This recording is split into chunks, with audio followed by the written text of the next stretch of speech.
Hey guys, and welcome back to another Mystery Monday video on my channel. Today's video is going to be different than the one that I had originally planned for today because after doing some last minute research on that case, I came across something that made me apprehensive to cover it on this channel. But that's okay because today's video is one that is very interesting and it really captured my attention as soon as I started researching it, so I hope that it can do the same thing for you guys. But with that all being said, let's get right into this video. Joshua Guimond was a 20-year-old college student who was studying political science at St. John's University in Collegeville, Minnesota. Joshua was described as being an extremely good student and overall a very responsible guy. He was voted most likely to succeed in high school by all of his peers and was actually on the honor roll.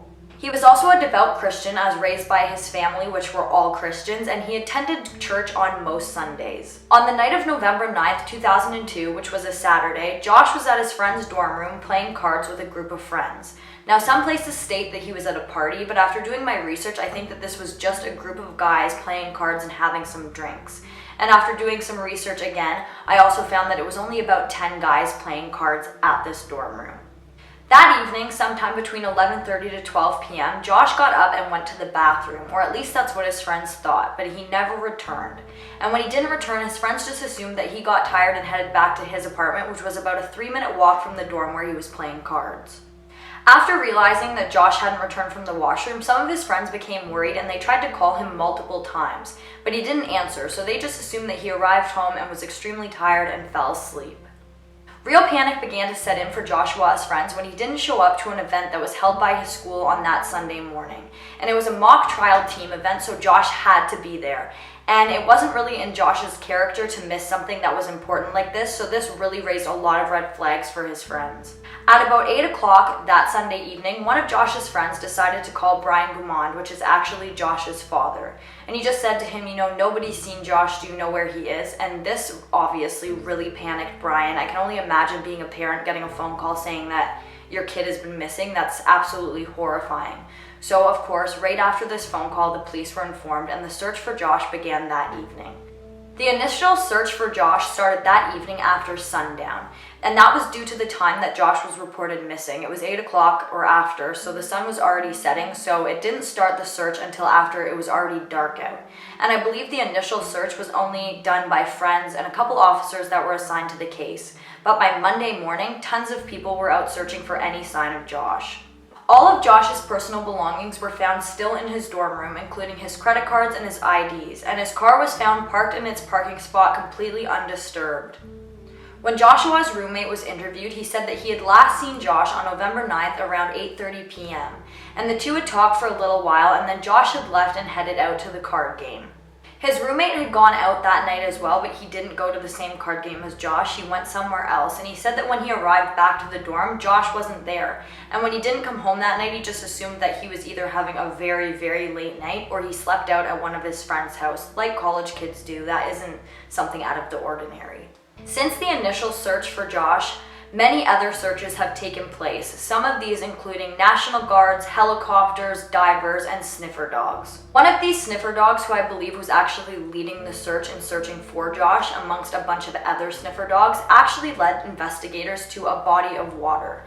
And after looking into this, it seems that Josh would have had to walk around this body of water to get from his friend's dorm to his dorm. So people obviously assumed that somehow Josh had either fallen into the lake or something like that had taken place. But after the lake was searched extensively and even drained, nothing of Josh was ever found there. Thursday, November 14th, 2002, just 6 days after his son seemingly vanished, Brian Guimond attended a press conference. And that is where he found out that Josh was one of 3 missing students, or shall I say young adults, who just vanished in amongst this area. One of these missing persons amongst Joshua's missing persons case was actually Christopher Jenkins, and I'm sure some of you have heard of his case before, as I believe it was highly publicized. But he disappeared on October 31st, 2002, just 1 month before Joshua, while leaving a Halloween party. The Halloween party that Christopher was at was actually an hour away from St. John's University's campus. But keep that in mind because I'm going to come back and talk about this briefly later on in the video. The sniffer dogs who were originally on this case were re-brought into the university grounds. And just like before, one of the dogs had led investigators to the body of water that they had originally led investigators to. And after this, they led investigators to Joshua's dorm, and after that, they led them to the monastery's door. Now, this is something that immediately struck me as odd. After the dog and investigators showed up at the monastery's door, they were completely denied access to entering until January 3rd, 2003, which was 3 months after Josh had gone missing, and I believe 1 whole week after they had originally asked for access to the monastery. Now, just to verify and clear this up, going off of the scent of the dog, it seems that Josh left the card game, headed down and walked along the water back to his dorm room, and then after he arrived at his dorm room, he left and went to the monastery. Now, for those of you who may not be familiar with St. John's in Collegeville, Minnesota, just like I wasn't, I just want to say that this community has a very, very bad reputation. Over the past several years, there have been many reports of misconduct, sexual abuse, and even murders taking place there. And the Abbey at the university is very well known for housing monks and priests who have restrictions against them due to either allegations or admitting to being involved in sexual abuse.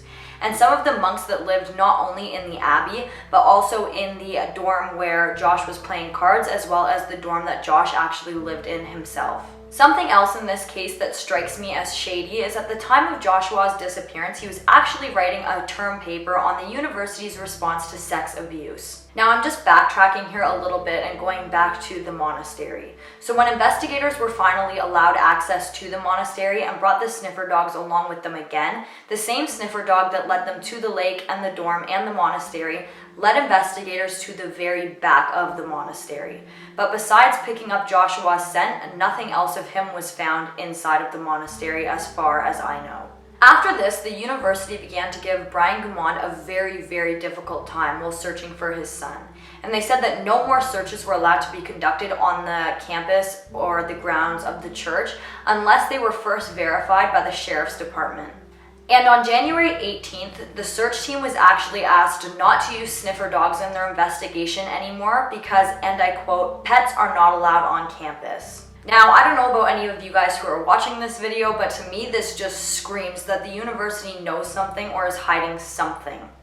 Bloodhounds, search and rescue dogs, and sniffer dogs are not what normal people would consider pets, I would think. I mean, they're working animals. They're trained in a field and they know specifically what they're looking for. And you'd think if the university had good intentions, then they would want to do anything that they possibly could to help find Josh or find out what happened to him, even if that involved allowing animals on campus. I mean, of course these dogs aren't pets, so I don't really see where they're coming from in that aspect, and I don't really understand that request at all. Searches, of course, were still conducted on the campus grounds looking all over for Josh, but at many points throughout this investigation, investigators and searchers were stopped and asked to get a warrant to search certain areas.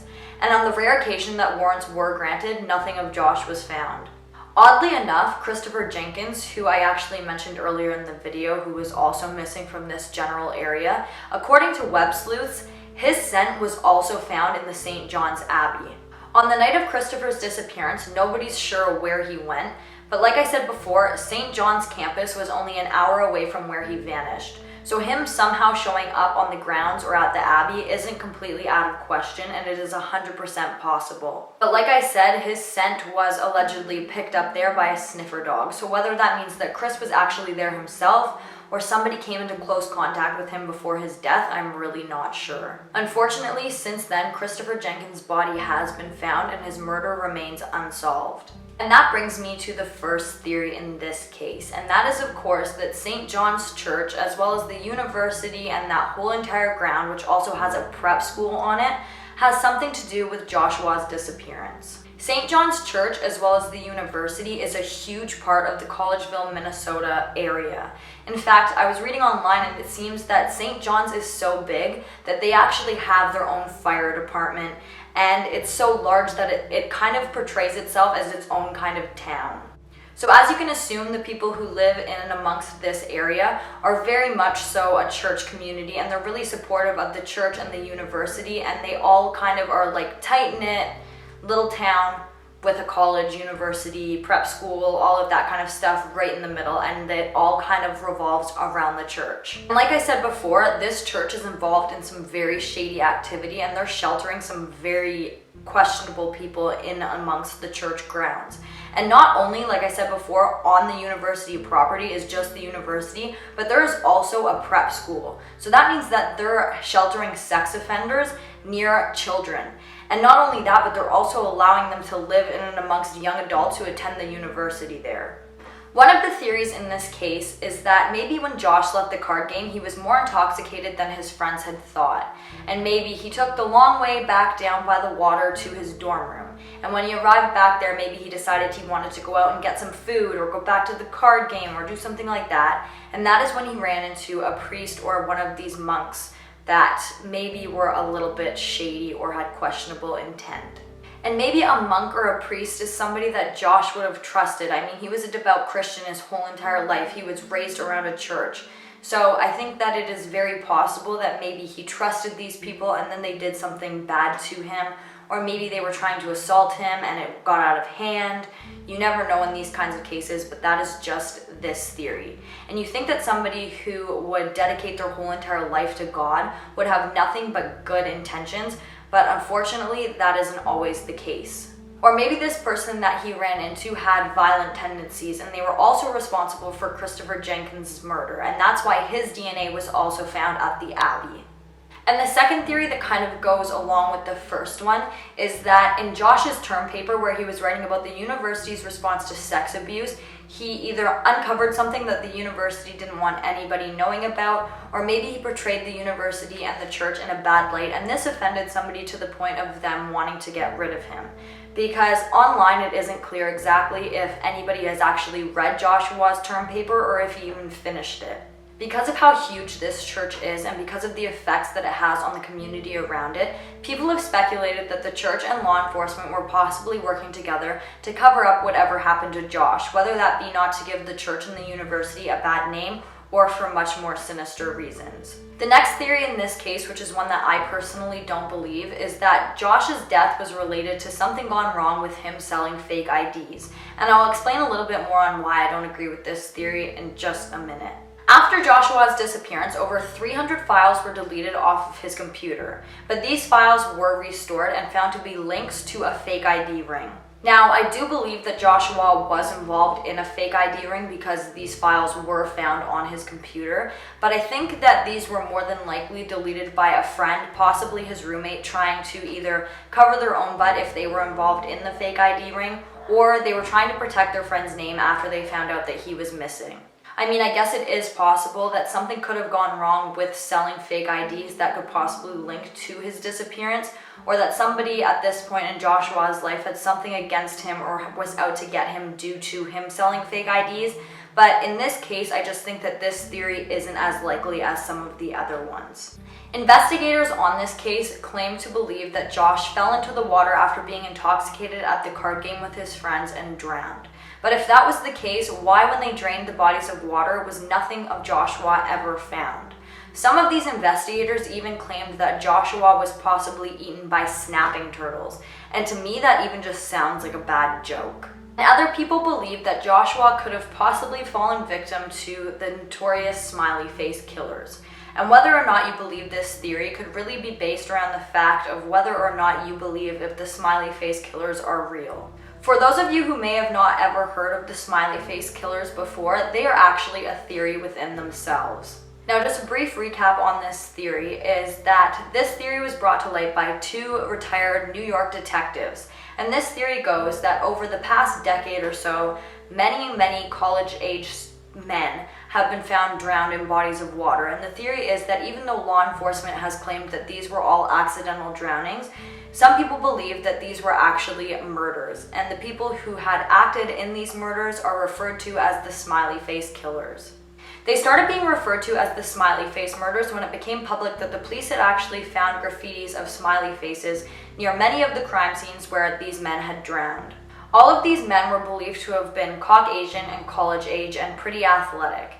and they had all drowned after a night out drinking with friends, whether that be at a bar or a party. So that is kind of the killer's MO. There isn't much evidence to back up this theory, as most of the smiley face killer's victims were found drowned and Josh was not. But Christopher Jenkins is highly speculated to be one of the smiley face murderer's victims. And I think that Joshua possibly got clumped in here because his and Chris's case are believed to have been connected, as well as Josh kind of fits the profile for exactly the kind of person that these killers would go after. He was a college-age student out drinking. He was accomplished, educated, assumably athletic, and he was intoxicated. So this is exactly the type of person that people claim that these smiley face killers would target. But due to the fact that Josh's body has never been discovered, it is hard to say exactly what happened to him on the night of November 9th, 2002. Brian Guimond to this day believes that his son was abducted, and he has also said that his son was not the type of person to leave a party without saying goodbye.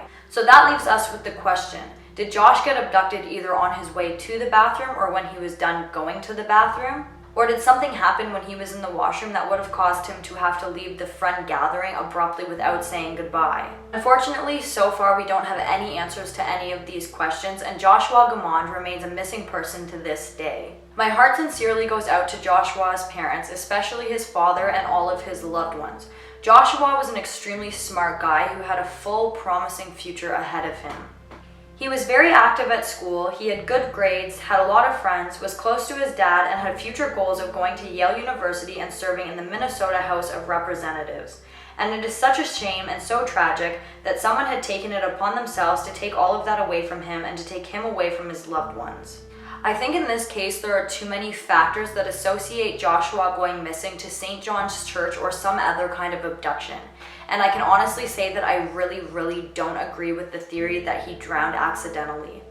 And guys, that brings us to the end of this video. If you like this video, please do not forget to give it a big thumbs up and comment down below what you think happened to Josh or what you'd like to see in my future videos.